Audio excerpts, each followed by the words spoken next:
What happened to Barbara? A lot of defensive wounds. This is somebody that really hated her guts. She had fought. We were hopeful that we would find something there DNA-wise. Act of a narcissist and a sociopath. What stood out about him over others? He had scratches on his face, definitely raised his eyebrows with those injuries.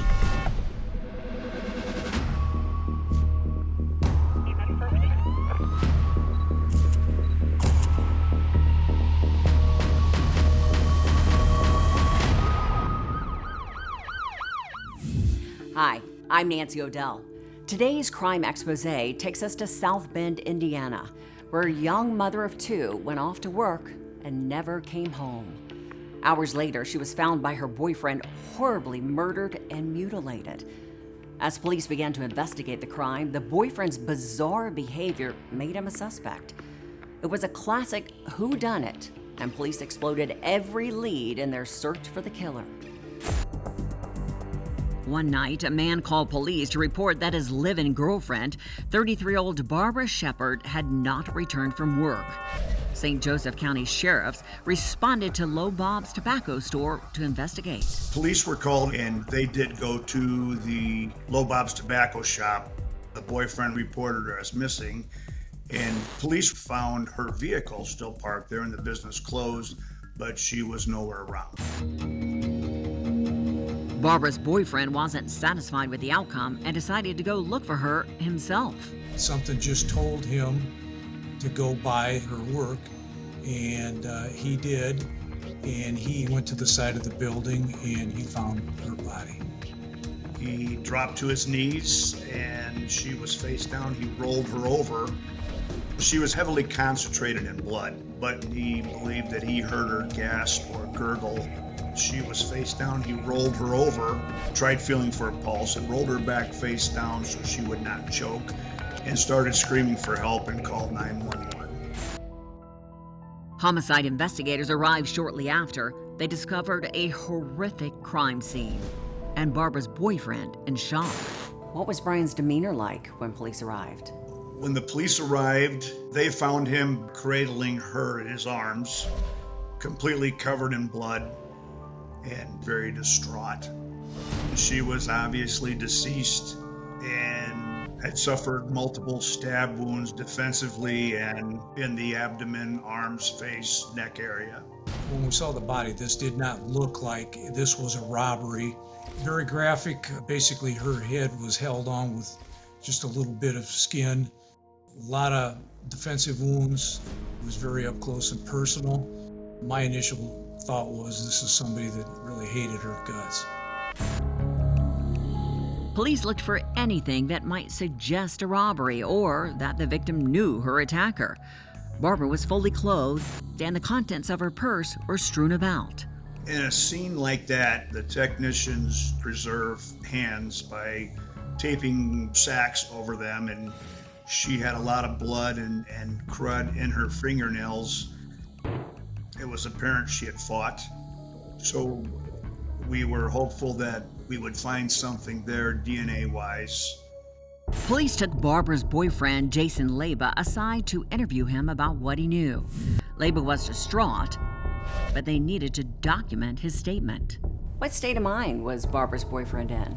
Very distraught, obviously covered head to toe with blood, just in a state of disbelief, I guess. But the thing we as police look at is how much blood was on him, and the fact that he found her was a lot of things to key on. He said several things during the interview that raised a flag. Something just told him to walk over there, and said that Barbara had willed him to find her. That definitely raised some eyebrows. He was obviously a witness in a very stunned state. But you just found somebody that you love, not just dead, but graphically destroyed. First instinct is, was this guy involved? It was a matter of digging in, finding out what happened, and going after the person that did it. Investigators canvassed the area for security cameras or someone who may have heard the attack. They discovered the tobacco store had a surveillance camera that had been recording. What did you find, if anything? We actually witnessed her clocking out and leaving the store right at 8 or shortly after. And then you could not see anything outside. Nearby, a man reported that he heard noise about the time that Barbara exited the back door. What did the man hear? There's a gas station directly across the street. The gentleman that was buying gas heard like a muffled woman's scream several times, and he had looked but did not see anything. And it would have came from the area of where her body was found. Now, we can't tell you that that was her screaming, but common sense is that the scream came from that location. She fought for her life. That guy may have very well been hearing her about to be killed. Police tried to make sense of the shocking murder and what might have gone down. It was a bloodbath, and Barbara Sheppard had fought hard against her attacker. The medical examiner carefully gloved the victim's hands to preserve evidence. With any luck, the attacker's DNA was left behind, but it wasn't much to go on. There were some items left around her body that looked like would have been out of a lady's purse or something that were scattered to make it look like this was a robbery and this was part of his plan. The one key piece of evidence was the hair in her hand. That was pretty much the extent of what we had that was going to be of any real kind of value. Police continued processing the crime scene throughout the night. They looked for anything that could be a clue to who did this to Barbara Sheppard. The next morning, her boyfriend curiously returned to the scene of the crime. Something compelled him to come back, as if searching for something. So was he out there to see what was going on, try and gather information?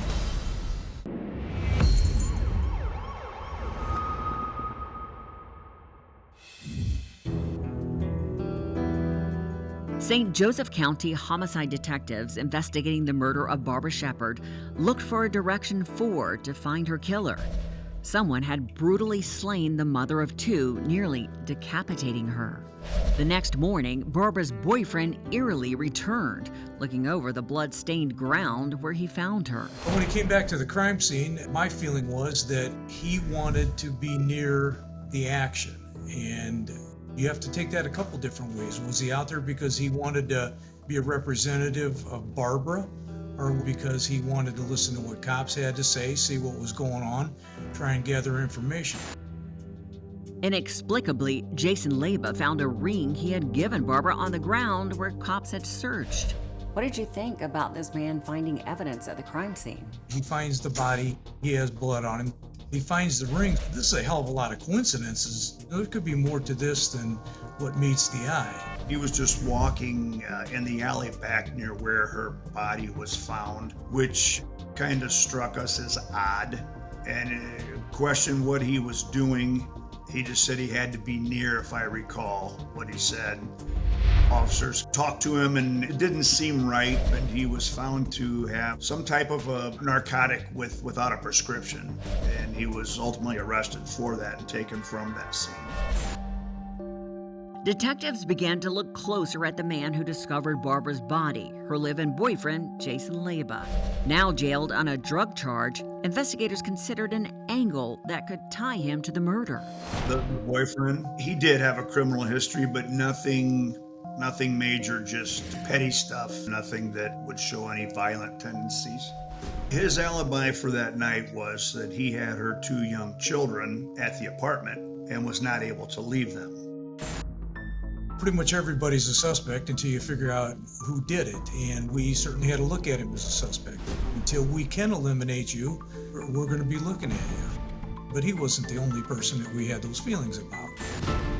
Police also learned from Barbara's co-workers that a customer had an obsessive interest in her. Whenever he entered the shop, she tried to avoid him. She just had women's intuition. Something didn't feel right. Some of his actions, the way he kind of hung around, made her not feel comfortable with him.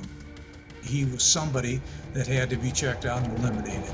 So did you interview the odd customer? When he showed up to be interviewed, he had scratches on his face. He had scratches up and down his arms. Definitely raised eyebrows with those injuries. and he had told me that his cat had scratched him. It just didn't seem right, but there was nothing to go on.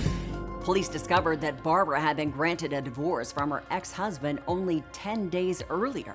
She had been awarded full custody of their 2 children, and he was not happy. According to her family, her ex had made online threats against her. When detectives met with Joseph Weyer, he didn't appear to be mourning Barbara's passing. If that was you or I, you'd want to know, how was she killed? Did she suffer? Where was she found? You'd have 100 questions because that's your wife. But he didn't care. I got the impression that he thought he was extremely smart. He's going to be able to get over on us. He was very rehearsed in things he said, but just his lack of emotion didn't set well with investigators. There was not enough probable cause to arrest him. And there was something even more unsettling about Joseph Weyer. He did have an injury on his hand. He said he hurt his hand loading up the compressor. He went to one of the big box stores and he smashed his finger. Weyer was found to have an outstanding warrant for failure to appear, and police arrested him. They also took a sample of his DNA. It would be several weeks before the DNA analysis was completed on the victim and potential suspects. Police didn't yet know who the killer was, but they knew they would get him. She had done him wrong and played him as if he is a victim. Didn't set well with investigators.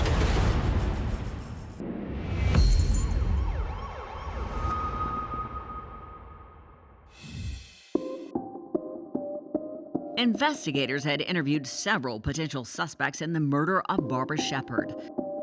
A DNA analysis of hair found in the victim's hands could point to her killer, but the test took nearly 2 months to complete. The wait was frustrating because a killer was still walking the streets. We sent that hair off with the DNA and I want the response tomorrow. But it doesn't work like that. This guy gets to go on with his life, and the quicker we get him off the street, the quicker he's in jail and he's not a threat to anybody on the outside. In the meantime, police continued to investigate Barbara's ex-husband, Joseph Weyer. And the more they learned about him, the less they looked at anybody else. What did you learn about Joseph Weyer and Barbara's marriage? She had been married for over 10 years, had 2 young sons, and she and her recent ex-husband had never lived together. He lived with his mother in Goshen. He didn't take care of his kids, behind on child support. Lived with his mommy, and he spent all his time down in the basement playing video games. Apparently couldn't hold a job for any particular length of time. Barbara kept the children and provided for the children. She had filed for divorce. We learned that 10 days prior to her death, their divorce was final. When questioned about his whereabouts the night that his ex-wife was murdered, Weyer told police he was alone in the house, doing what he always did. He said that he was at his mother's house in the basement and he had been gaming. We did serve a search warrant and we did recover a gaming system that did show that it was online during that time frame, but there was no way to know if he would have been playing or not. And as investigators spoke with Weyer for another interview, the more he dug himself into a hole. There was no love lost for his deceased ex-wife, Barbara Sheppard. He didn't really speak of the relationship much, other than she had done him wrong and kind of played him. He's a good father to his kids, and I can't believe she's doing this to me. And I believe he had the thought that he was always going to win her back, although he never moved in with her or took care of the boys as a family. There was not enough probable cause to arrest him, and he was very rehearsed in things he said, but just his lack of emotion didn't set well with investigators. 2 months after Barbara Sheppard's brutal murder, the DNA results were completed. None of the samples from the crime scene matched Barbara's new boyfriend, and he was eliminated. Police now knew without a doubt who had stabbed and mutilated the mother of 2. What did the autopsy reveal? She had a small clump of hair In her hand, the hair was Joseph Ware's. My initial thought was, good for her. She fought and she caught him by fighting. Tragic that she's gone, but a sense of pride that she was able to reveal her killer. Joseph Ware was charged with the murder of his ex-wife, Barbara Sheppard.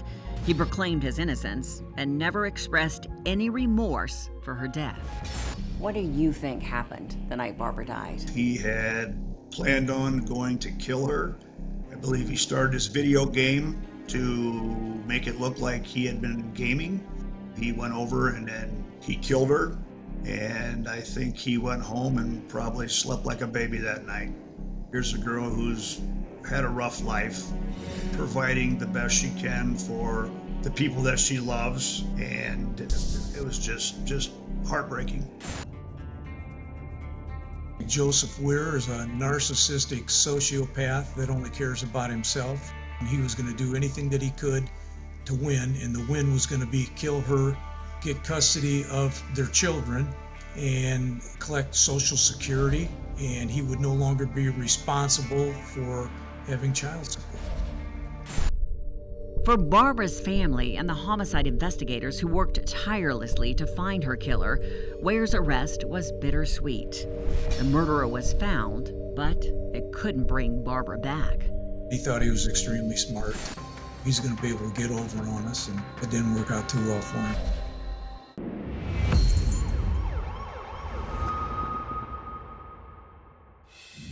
Joseph Ware was tried and convicted for the murder of his ex-wife, Barbara Sheppard, and received a 65-year sentence.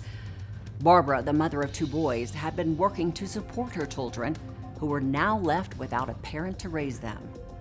Barbara fought to the death as Ware stabbed her, and Barbara's dying act is the very thing that convicted her killer. And now, it's time for today's Safety Spotlight. Barbara Sheppard was a revered mother who seemed to have moved on from her abusive ex and even found love again. And just when everything seemed to be looking up, her ex-husband savagely killed her. This heartbreaking event underscores that domestic abuse can escalate over time, and that leaving an abusive relationship does not always ensure the end of violence. Custody disputes can further exacerbate tension and hostility. When dealing with a divorce from an individual with a history of domestic violence, vigilance is crucial. And while no advice can assure that you will be safe 100% of the time, here are a few tips that could help.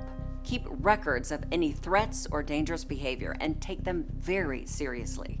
Consider consulting law enforcement and inform friends, family, or neighbors about the situation so they can help monitor your safety and provide support. Handle all communications through lawyers whenever possible. This minimizes direct contact and reduces the risk of confrontation. And for your safety, never agree to meet an ex-partner alone if there are any concerns about their behavior. Always involve a third party or arrange to meet in a secure, monitored environment. If you are experiencing abuse or you fear for your safety, call police or the Domestic Violence Hotline at 1-800-799-SAFE. This case is heartbreaking in that a selfish ex, motivated by revenge, thought he could kill with impunity. He'll likely spend the rest of his life in prison. I'm Nancy O'Dell. For all of us here at Crime Exposé, please join us next time and stay safe.